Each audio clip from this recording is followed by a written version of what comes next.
시청자 여러분 안녕하십니까? 헬로티비 뉴스입니다. 먼저 오늘의 주요 뉴스부터 보고 오시죠.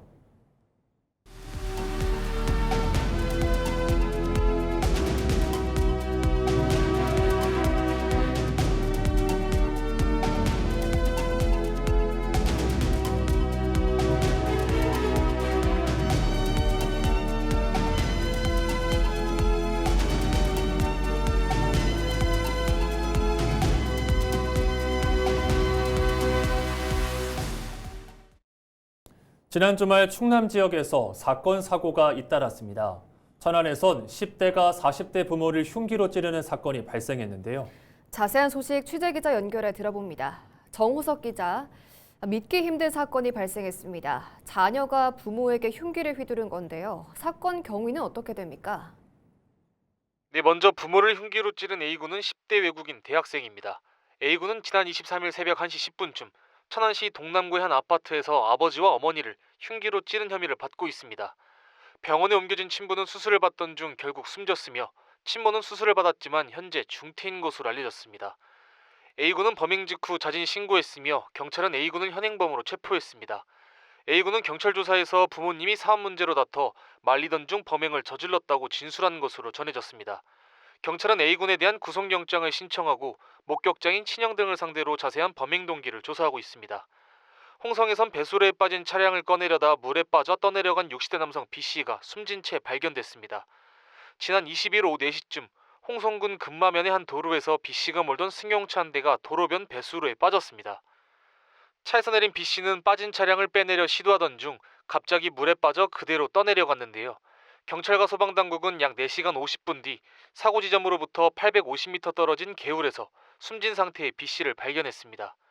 사고 당시 홍성에는 폭우가 내리면서 일시적으로 배수로에 물이 불어났던 것으로 확인됐습니다. 같은 날 오후 2시 50분쯤엔 아산의 한 도로에서 기상 악화로 인해 70대 남성 C씨가 낙뢰에 맞는 사고가 발생했습니다. C씨는 심정지 상태로 구조돼 병원으로 옮겨졌으며 현재 호흡은 되찾은 것으로 전해졌습니다. 당시 아산에는 천둥번개를 동반한 강한 소나기가 내렸습니다. 네, 22일에는 기상 악화로 각종 사건 사고가 발생했는데요. 보령에선 해양 사고가 잇따랐죠. 네, 지난 22일 오후 3시 25분쯤 원산도 인근 해상에서 고무보트에 물이 차고 있다는 신고가 해경에 접수됐습니다. 해경은 신고 접수 30분 만에 40대 남성 2명과 30대 여성 1명 등 승선원 3명을 모두 구조했습니다. 이보다 앞선 오후 3시 15분쯤 납작도 인근 해상에선 카약 4대 중 2대가 보이지 않는다는 신고가 접수됐습니다. 해경은 신고 접수 45분 만에 바다에 표류 중이던 카약 3대에서 4명을 구조하고 전복된 카약에 매달려 있던 2명을 구조했습니다. 이날 구조된 승선원은 모두 구명조끼를 착용하고 있었으며 다행히 건강 상태도 모두 양호한 것으로 확인됐습니다. 한편 기상청은 이날 오후 보령 대천항 인근에 비를 동반한 강풍의 최대 순간 풍속이 초속 22.5m를 기록했다고 관측했습니다. 헬로티비 뉴스 정호석입니다. 네, 오늘 소식 여기까지 듣겠습니다. 보도국 정호석 기자였습니다.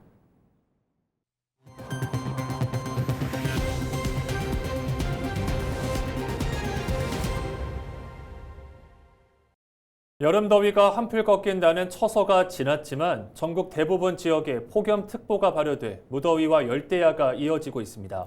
한편 서태평양 해상에서는 18호 태풍 사우드를 포함해 4개 태풍이 동시에 발달한 상황인데요. 이번 주 날씨 전망 차선영 기자가 전해드립니다. 거대한 태풍 소용돌이가 눈에 띕니다. 18호 태풍 사우드입니다.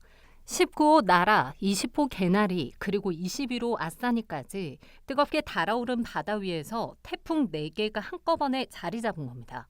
가장 강한 세력은 18호 태풍 사우드입니다. 24일 현재 일본 오키나와 동남동쪽 900km 해상에서 최대 풍속 초속 49m, 시속 176km의 강강도를 유지하며 서북 서쪽으로 이동하고 있습니다. 26일 일본 오키나와 부근 해상을 지난 뒤 주말인 토요일쯤 중국 내륙에 상륙해 세력이 크게 약해질 것으로 기상청은 내다봤습니다. 중국 남부 해상의 19호 나라는 이틀 안에, 타이완 해협의 20호 개나리는 반나절 안에 열대 저압부로 약해질 전망입니다. 괌 서쪽 바다에서 발생한 21호 태풍 아싸니도 36시간 안에 세력을 잃겠습니다. 우리나라에 직접 영향을 주는 태풍은 없는 상황.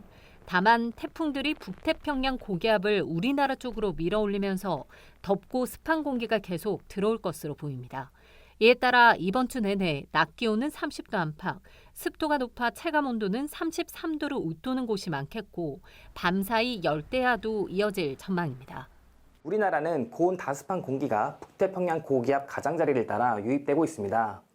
이로 인해 우리나라는 전국 대부분 지역에 폭염특보가 발효 중이고 당분간 최고 체감 온도가 33도 안팎, 경기 남부와 남부지방을 중심으로는 35도 안팎의 분포를 보이며 무더운 날씨를 보이겠습니다. 기상청은 대기가 불안정한 내륙과 산지에는 돌풍과 함께 천둥, 번개를 동반한 소나기가 내리는 곳이 있을 것으로 예보했습니다. 이와 함께 태풍 사우델의 이동 경로에 따라 주변 기상계와 해상 파고의 변동성이 큰 만큼 최신 기상 정보를 확인해 줄 것을 당부했습니다. 헬로티비 뉴스 차선영입니다. 서산시의회가 서산 시민을 배제한 광주 군공항 서산 제20 전투비행단 분산 배치 결사 반대 성명서를 발표했습니다. 의회는 서산 제20 전투비행단 주변 주민들은 수십 년간 국가 안보라는 대의 명분 아래 극심한 소음과 진동, 재산권 침해를 감내해왔다고 강조했습니다. 이어 추가적인 군 전력 배치는 인근 주민들의 일상 소음 피해를 가중시키고 비행 안전사고 위험 등 생명권 위협을 초래할 것이라고 경고했습니다. 또 서산 민항 건설 사업이 본격적인 궤도에 오른 시점에서 추가적인 전투기 배치는 활주로 운영과 항공 안전에 심각한 저해 요인이 될 수밖에 없다고 주장했습니다. 그러면서 의회는 정부와 국방부에 서산 시민의 동의 없는 광주 군공항 전투기 분산 배치 논의 전면 철회와 공식적인 사전 협의 절차 이행 및 관련 정보의 투명한 공개를 촉구했습니다. 또 서산공항 건설 사업에 차질 없는 추진을 강력히 촉구했습니다. 당진시가 다음 달 23일까지 유료 공영주차장의 주차 요금을 50% 감면합니다. 이번 조치는 민생 살리기 50일 비상조치의 일환으로 추진됩니다. 감면 대상은 시장 공영주차장과 당진버스 터미널 주차장, 동문 공영주차장, 당진중앙로 노상 공영주차장 등 7곳입니다. 당진시는 당진시장 상인회 등 관련 단체와의 협조를 통해 요금 정산 과정에서 착오가 발생하지 않도록 관리할 방침입니다.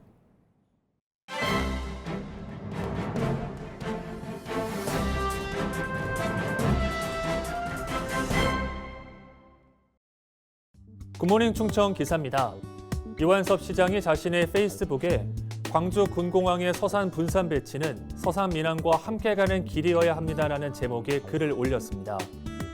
서산 민항은 공군 제20 전투비행장 활주로를 활용해 여객터미널과 계류장, 항행 안전시설 등을 조성하는 사업으로 2028년 개항을 목표로 추진되고 있습니다.